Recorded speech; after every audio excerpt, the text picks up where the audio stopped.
Hi everyone, in front of me I've got OnePlus 13 and let me share with you how to change date and time on this device.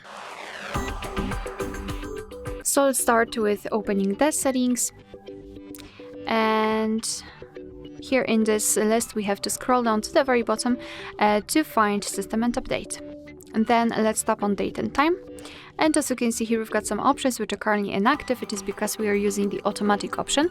So let's turn it off just by using those switchers. And now we can freely tap on date and change the date just by swiping.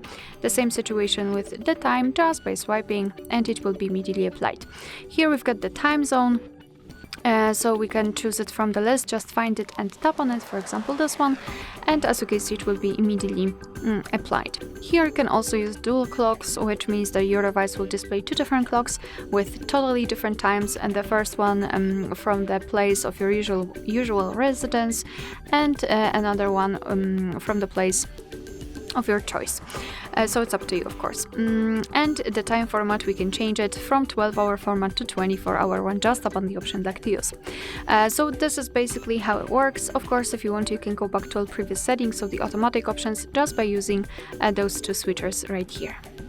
Alright, so that will be all. Thank you so much for watching. I hope that this video was helpful, and if it was, please hit the subscribe button and leave the thumbs up.